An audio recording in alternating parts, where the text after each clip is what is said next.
Bonjour à toutes, comment il est? C'est Alexandre de la chaîne YouTube Alexandre Mosruck Oracle et Divination. Je suis très heureux de vous accueillir pour cette vidéo spéciale. On va parler aujourd'hui d'une neuvaine. On a déjà fait des neuvaines sur cette chaîne, neuvaine à Saint-Joseph. On a aussi vu Saint-Expédie. Ce mois-ci, mois de mai, nous avons la Pentecôte, donc fête du Saint-Esprit. Nous allons aussi avoir Sainte Rita. Et pour toutes ces occasions, je vais bien sûr vous inviter à participer ou à faire chez vous la neuvaine à ces saints. Vous savez que j'ai une dévotion spéciale et cet amour des saints me vient de ma mère, qui est très, très, très croyante et qui, voilà, qui m'a donné comment dire, ce côté-là d'être proche des saints. Et les saints, j'en connais beaucoup. J'en utilise tout le temps, tous les jours, pour différentes situations, pour différentes choses. Et aujourd'hui, dans cette vidéo, nous allons, voilà, justement parler du Saint-Esprit. C'est une vidéo qui va être un petit peu longue, peut-être, je pense, parce que j'ai tellement de choses à vous dire concernant le Saint-Esprit. Pas juste religieuse, hein, parce qu'il faut savoir que ma chaîne est une chaîne qui est non confessionnelle, ce qui veut dire que ça n'appartient à aucune religion. Je suis, comment dire, ma religion, c'est le monde, c'est ma religion, c'est Dieu lui-même. Et je partage beaucoup de choses qui peuvent sortir de l'hindouisme, comme du catholicisme, comme de la magie créole. Donc, je suis métisse, vous l'avez compris, à mon visage, à ma couleur de peau et à ma physionomie, que voilà, j'appartiens à une culture riche et que de moi, voilà, on a un mélange assez tonique de différentes choses. Et si c'est la première fois que vous découvrez ma chaîne, bien sûr, avant que je vais plus loin, n'hésitez pas, si vous êtes nouveau, abonnez-vous. On fait plein de vidéos sur plein de choses, des guidances, cartomancie, magie créole, travailler avec les saints, travailler avec les bougies, tout ce qui peut vous permettre d'avancer et d'avoir, voilà, quelque chose d'extraordinaire. Donc, voilà, venez nous rejoindre et voilà, on va discuter de ces choses-là. Alors, le Saint-Esprit, c'est quoi? C'est quoi? Alors, le Saint-Esprit, c'est une extension, c'est une forme de Dieu. C'est Dieu en état d'esprit, en état immatériel. Comme on le dit en anglais, Holy Ghost, qui veut dire le fantôme saint ou l'Esprit Saint. C'est une forme désincarnée, c'est une énergie incroyablement puissante, incroyablement forte, que quand elle se pose sur une situation, une personne, elle débloque tout. D'accord? C'est comme on dit, ça démarre comme du feu de Dieu. Le Saint-Esprit, c'est le feu de Dieu. D'accord? Quand on reçoit le Saint-Esprit, on reçoit des dons. D'accord? Donc, si vous avez un don de clairvoyance, de clairaudience, de clairsentience, c'est fort probable que ça vient du Saint-Esprit parce que c'est par lui que l'on reçoit les dons, c'est par lui qu'on se connecte au Tout-Puissant. Il est le lien direct, le Wi-Fi, la 4G, la 5G, pour vous faire comprendre. C'est la connexion ultime avec le divin. Et dans les Écritures saintes, on l'a décrit comme une langue de feu, on l'a décrit comme une colombe, on l'a décrit comme une lumière étincelante, donc on ne sait pas trop vraiment quelle forme elle a, mais peu importe sa forme, quand il est présent, on le ressent. Il se fait sentir, il se fait connaître. D'accord? Il débloque notre intelligence, il nous fait dépasser notre capacité humaine à comprendre et à voir les choses, il nous donne le discernement, il nous donne l'intelligence, la compréhension, il nous donne l'élocution, il nous donne le don de se faire comprendre par les autres, il nous donne le don d'être écouté.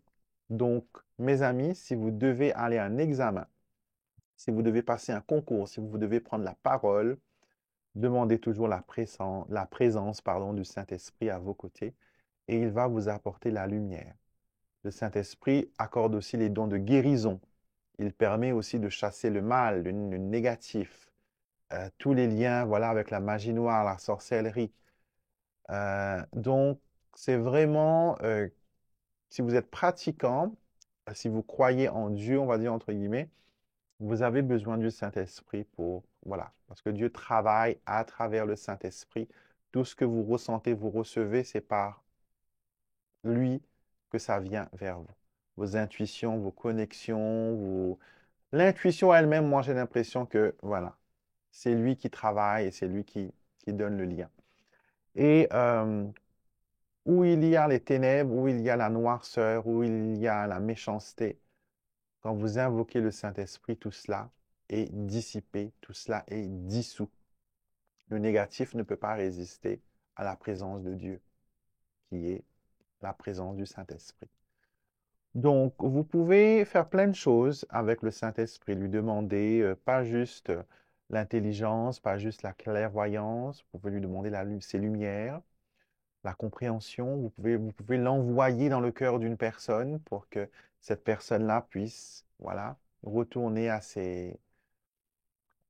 son état d'esprit. Si vous avez quelqu'un qui est dans une addiction, la drogue, la dépendance, peu importe, substance, personne, relation, vous pouvez demander le Saint-Esprit pour que cette personne-là soit illuminée et qu'elle laisse partir voilà, ses addictions, ses passions destructives. Tout cela, ça va partir. Et quand vous priez le Saint-Esprit, vous êtes lumineux parce que c'est la lumière. D'accord? Et faire sa neuvaine, c'est pendant 9 jours, vous allez réclamer. En tout cas, ce que je tiens à vous dire, c'est que c'est pas juste pendant les neuvaines qu'on demande les lumières de Dieu, les lumières du Saint-Esprit. Ça devrait être automatique à chaque fois que vous ouvrez les yeux. À chaque fois que vous sortez des ténèbres, c'est-à-dire du sommeil, et que vous êtes conscient dans la vie courante, chaque matin, demandez protection, illumination, guidance, etc. Vous allez voir, vous ne pourrez plus vous en passer.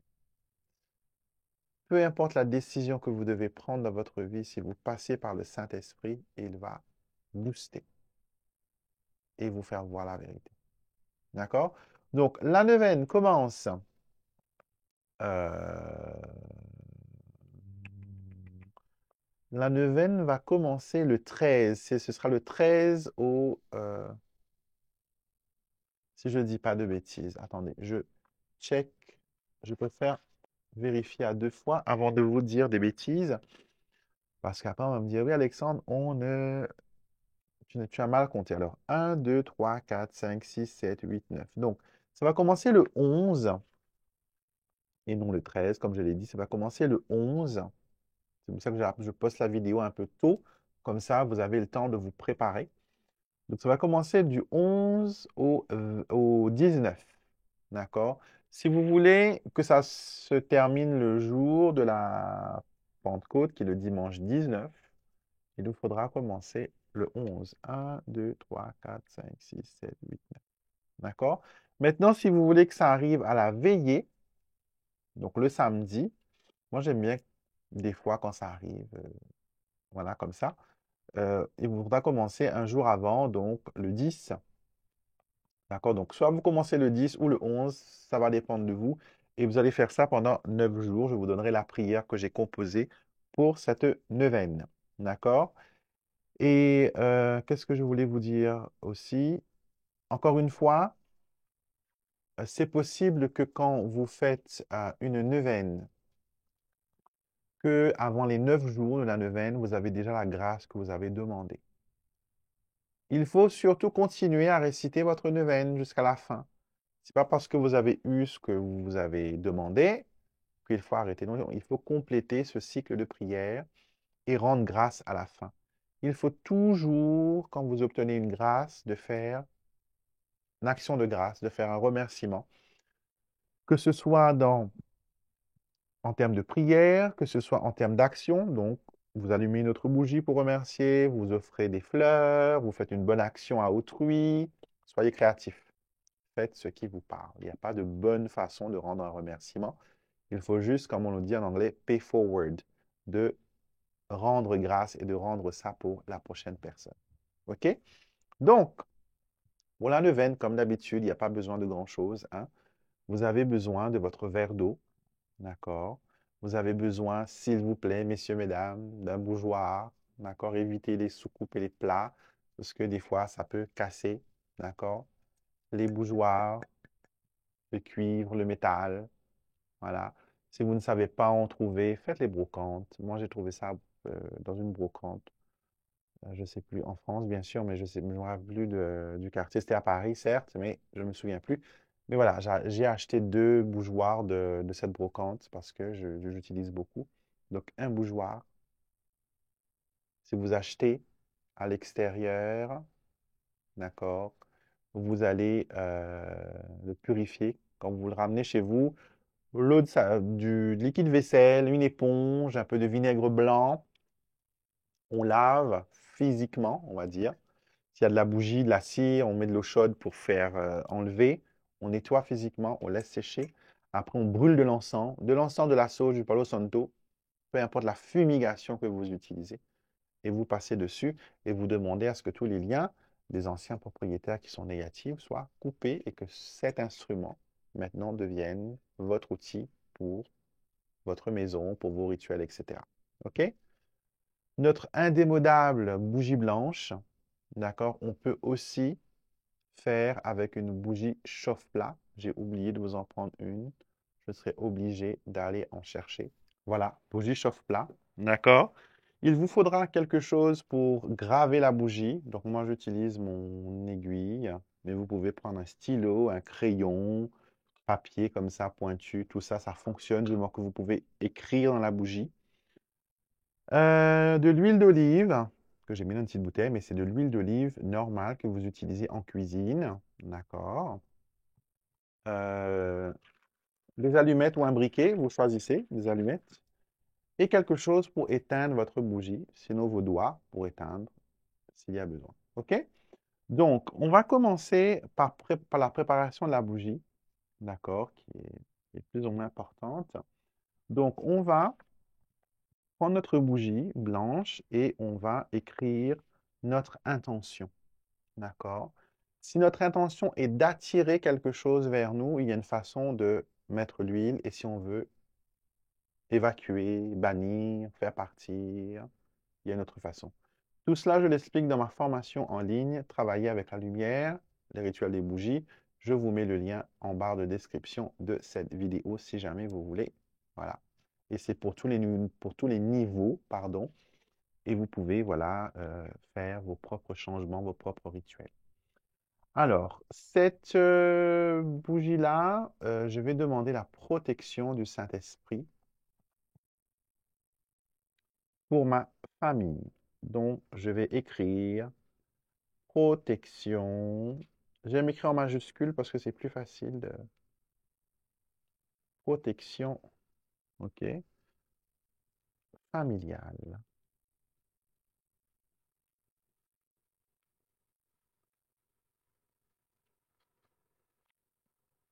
Voilà. J'ai gravé ma bougie de haut en bas, de la base vers la mèche. Pour mon chauffe-plat, que je peux utiliser bien sûr si j'ai pas d'autres bougies, on fait toujours avec ce qu'on a sous la main. Pareil, je vais écrire autour de la bougie, autour de la mèche, les mêmes mots, protection,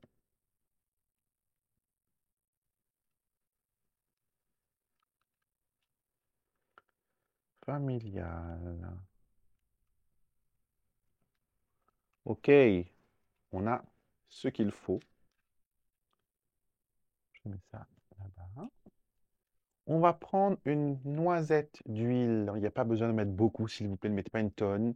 C'est pas le plus que vous mettez, le mieux c'est. Non, le plus que vous mettez, le plus probable, votre bougie va finir avant et va mettre le feu.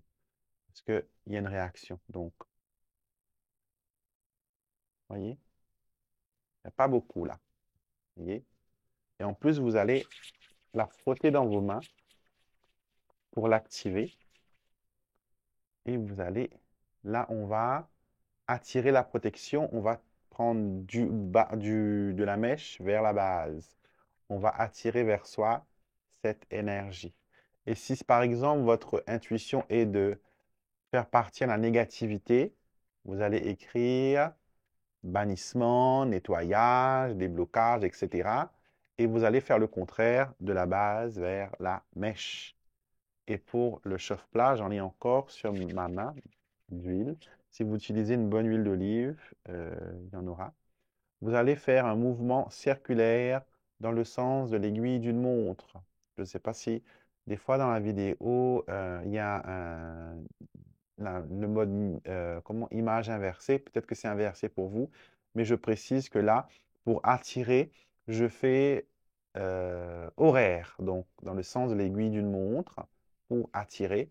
Et si je ne voulais pas attirer, j'aurais fait dans l'autre sens, dans le contre-horaire. Alors, on peut mettre des herbes si vous en voulez. Romarin, lavande, un petit peu. D'accord? Mais pour celle-ci, j'ai pas envie. Ça dépend des moments, on va dire. J'ai pas envie de mettre d'herbe. Vous pouvez mettre aussi des feuilles d'olivier séchées si vous faites le bannissement pour le mauvais œil. Vous pouvez mettre de l'hysope, qui sont des herbes saintes aussi. Ou sinon, rien. Pareil. Alors, on va commencer. Premier jour de la neuvaine. Notre bougeoir. On va d'abord fixer notre bougie dans le bougeoir pour que ça ne bouge pas. Voilà. Et on va allumer notre bougie.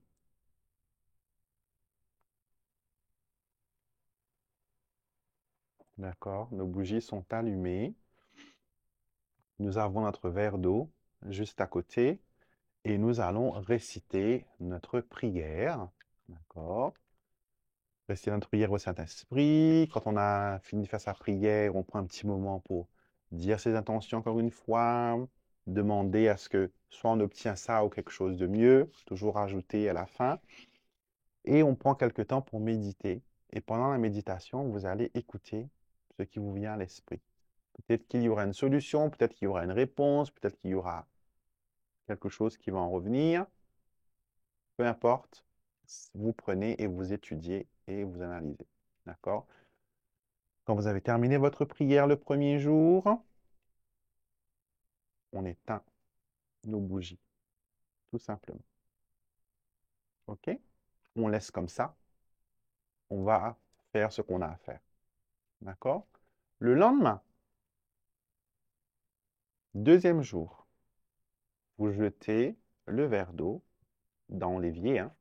Vous lavez le verre d'eau, vous le changez, vous lavez, vous l'essuyez, vous remettez de l'eau propre, nouvelle eau, deuxième jour, et vous êtes prêt à refaire votre prière. Et on allume nos bougies et on récite notre prière. Pareil, à la fin, on fait notre méditation, notre demande, on spécifie ça ou quelque chose de meilleur. Encore une fois, deuxième jour. D'accord? On a terminé, on éteint la bougie, on va à ses occupations. Troisième jour, pareil, on prend le verre, on lave, on remet de l'eau propre, on remet des bougies. On va comme ça jusqu'à jour 8. D'accord? Neuvième jour, dernier jour, pareil, on va laver le verre, le remplir, rallumer nos bougies, faire notre prière, notre méditation, etc. Mais cette fois-ci, on n'éteint plus la bougie, on la laisse se consumer entièrement. Et on va analyser, est-ce que la bougie coule, est-ce que la bougie vacille? J'ai une vidéo qui concerne l'interprétation des bougies, la flamme ou la cire. Retrouvez-la sur ma chaîne et vous aurez des informations. Et là, vous laissez complètement finir votre bougie, 9e jour, fin de la neuvaine. OK? Le lendemain, 10e jour, la bougie est terminée, tout est fini. Vous jetez l'eau, vous lavez votre verre, vous le rangez. C'est bien de prendre un verre blanc, hein, qui n'a pas de dessin, blanc transparent. Si vous pouvez acheter un verre et garder uniquement pour ces rituels-là, c'est bien. D'accord? Si vous n'en avez pas, vous faites avec ce que vous avez. Mais c'est bien d'avoir un verre qui soit réservé à ce style de rituel. Et vous allez nettoyer votre bougeoir, jeter la cire s'il y en a. S'il y a des formes dans la cire, vous regardez, vous décidez si vous voulez garder ou ne pas garder. Ça peut être aussi les signes. Et vous rangez tout, d'accord? Et si vous avez obtenu grâce avant la fin des 9 jours de neuvaine, il faut remercier, il faut, voilà, faire un acte de gratitude. OK? Si rien n'est arrivé encore et que c'est en chemin, certaines choses ont besoin d'un peu plus de temps, vous allez attendre la réalisation du truc, ce que vous avez demandé, et après vous allez faire pareil votre action de grâce, remercier, récompenser, et voilà, votre neuvaine est terminée et les résultats vont arriver. Il faut garder confiance, d'accord? Ne coupez pas vous-même les bienfaits. Quand vous dites oui, je le fais, mais par contre, j'ai pas l'impression que ça va marcher. Ne soyez pas pessimiste, d'accord? Mettez toute votre foi, pardon, votre croyance, je mélange les mots, votre foi et votre croyance, mettez-les euh, dans cette pratique et vous allez avoir des résultats. D'accord? Aucune prière ne reste sans réponse, même si elle prend du temps.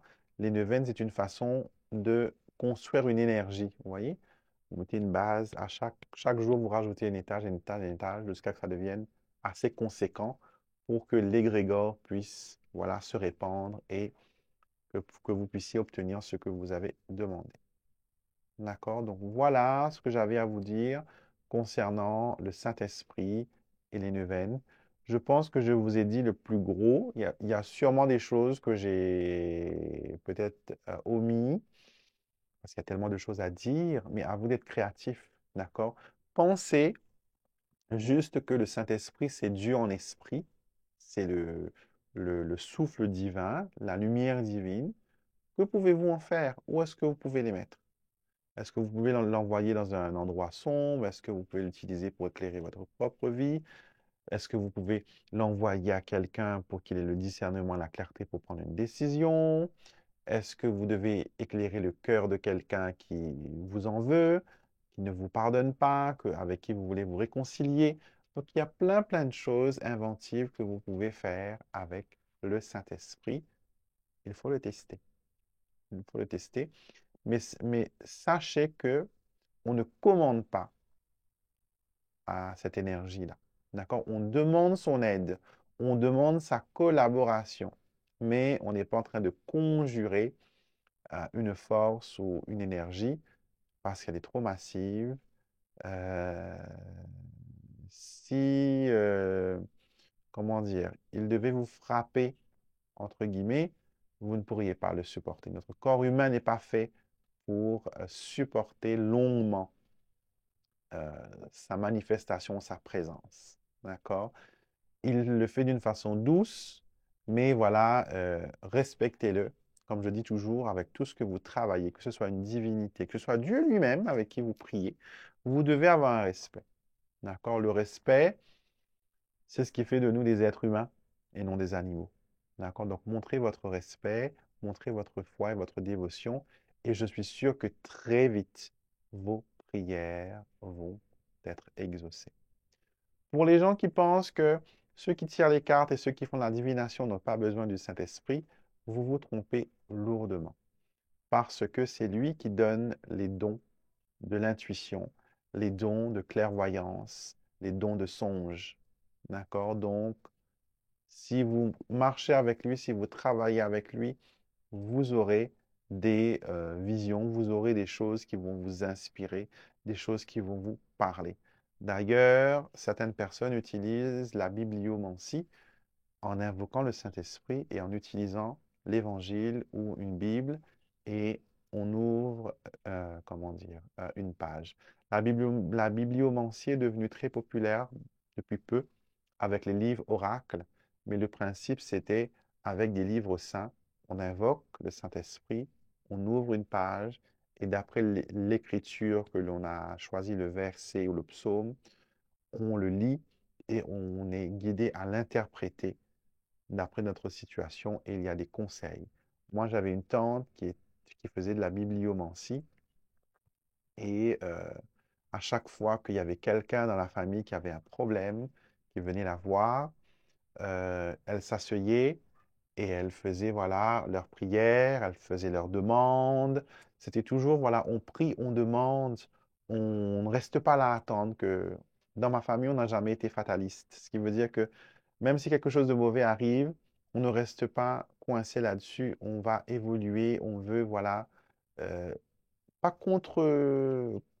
contrecarrer le sort, non, mais demander une aide.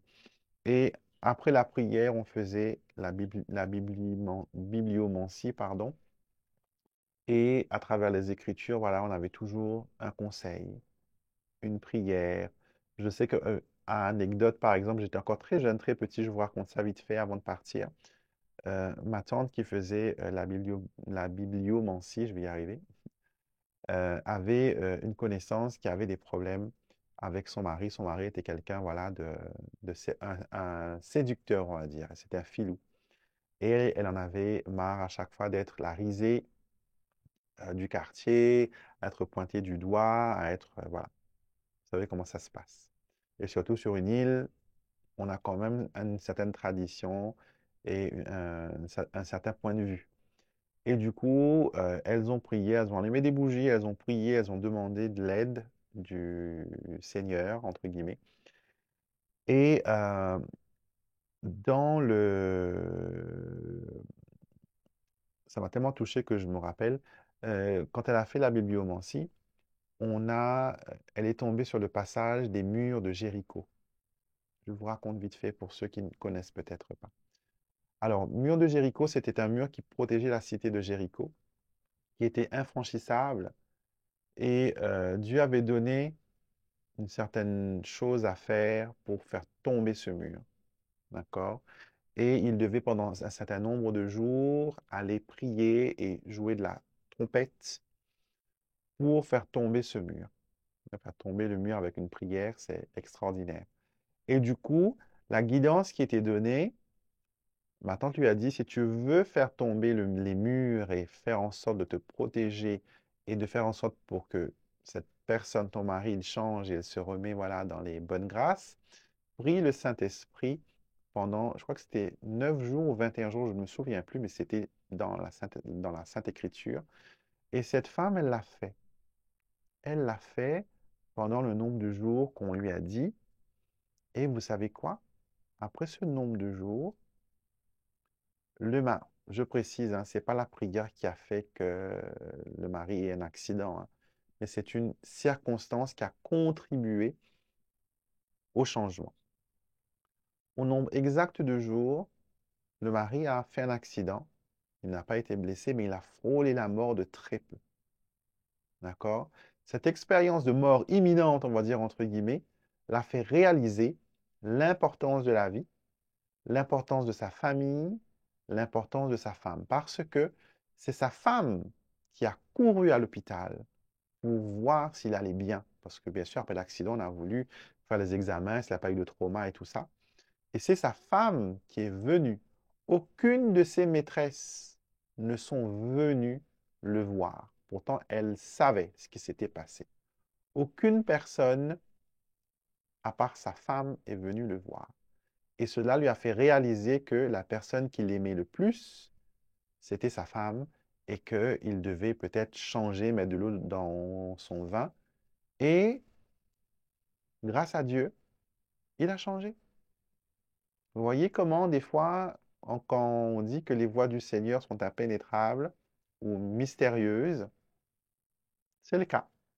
Et je précise, je ne dis pas que c'est Dieu qui a fait qu'il a eu cet accident, peut-être qu'il a été négligent au volant ou quoi que ce soit, mais cette idée, cette prise de conscience, c'est bien le Saint-Esprit qui est entré dans sa tête, on va dire, et lui a fait analyser les choses. Donc, j'espère que ça vous plaira, ce que je vous ai raconté, ce que je vous ai dit quand je vous parle de mes expériences. C'est souvent pour que vous puissiez, voilà, comprendre un petit peu ce qu'il en est. Vous n'avez pas besoin d'être pour ma croyance, hein. Vous n'avez pas besoin d'être catholique ou d'être pratiquant pour recevoir l'aide de Dieu. Dieu est pour tout le monde. Il n'appartient pas à un groupe prédestiné. Il n'est pas présent que pour certaines personnes et pas pour d'autres. Dieu aime tous ses enfants, parfaits et imparfaits. Et comme je le dis toujours, si Dieu voulait des enfants parfaits, il l'aurait fait depuis la création. Donc, l'imperfection que l'on a, la complexité dont on est fait, est aussi une joie, est aussi quelque chose de positif que Dieu chérit. Donc, les amis, si vous pensez que vous avez des défauts et des choses comme ça, vous pouvez toujours changer, évoluer, corriger. Et avec l'aide de Dieu, avec l'aide du Saint-Esprit, avec l'aide des anges et du ciel entier, vous allez pouvoir avancer. OK? Je vous embrasse, prenez soin de vous. N'hésitez pas à me commenter dans la vidéo, juste en bas, me commenter un petit peu ce que vous avez ressenti. Est-ce que ça vous a parlé? Est-ce que ça a été utile? Est-ce que vous allez le mettre en pratique? Et surtout, faites des choses que vous sentez en accord avec vous, hein, ne vous forcez pas. Et laissez les bonnes énergies venir vers vous. Abonnez-vous, très important, venez faire partie de ma communauté. D'accord? Déjà, pour cette neuvaine du Saint-Esprit, on va, comment dire, on va mettre une bougie spécialement pour vous. Et avant de partir, parce que je parle tellement que j'ai oublié, il me faut vous donner la prière du Saint-Esprit. Donc, je vous embrasse déjà et je vous dis à la prochaine et on continue avec la prière que vous allez utiliser chaque jour pendant 9 jours. Cette même prière sera récitée pendant 9 jours consécutifs et elle vous permettra d'obtenir les grâces dont vous avez tant besoin. Prière pour la neuvaine au Saint-Esprit. Répétez cette prière chaque jour pendant 9 jours en gardant votre demande particulière dans votre cœur et en ayant confiance dans la puissance du Saint-Esprit. Ô Saint-Esprit, souffle divin et feu céleste, je me tiens devant toi avec un cœur chargé d'espoir et de foi. Tu connais les profondeurs de mon âme, tu vois mes besoins et mes désirs les plus intimes. Aujourd'hui, je viens à toi avec une demande particulièrement importante, une supplication qui pèse lourd sur mon être. Je te supplie, ô Saint-Esprit, d'intercéder en ma faveur auprès du Père céleste. Que ta puissance infinie se manifeste dans ma vie en ce moment crucial. Que ta lumière éclaire mon chemin obscur et que ta sagesse guide mes pas incertains. Je remets entre tes mains cette requête qui me tient tant à cœur. Ici, les amis, à vous d'exposer votre demande et votre souhait. En toute confiance en ta miséricorde et en ton amour infini. Pénètre mon esprit de ta clarté divine, afin que je puisse discerner ta volonté sainte. Embrase mon cœur de ton feu sacré, pour que je puisse ressentir ta présence réconfortante et ta force vivifiante. Accorde-moi, ô Saint-Esprit, la grâce que je cherche ardemment, si telle est la volonté de Dieu. Que cette faveur soit pour sa gloire et pour mon bien véritable, selon sa sagesse infinie. Ô Esprit Saint, je m'abandonne à toi avec une confiance totale et une espérance inébranlable. Je crois en ton pouvoir souverain de transformer les situations les plus impossibles en miracles éclatants. Que ta volonté soit faite dans ma vie, maintenant et pour toujours. Amen. Ainsi soit-il.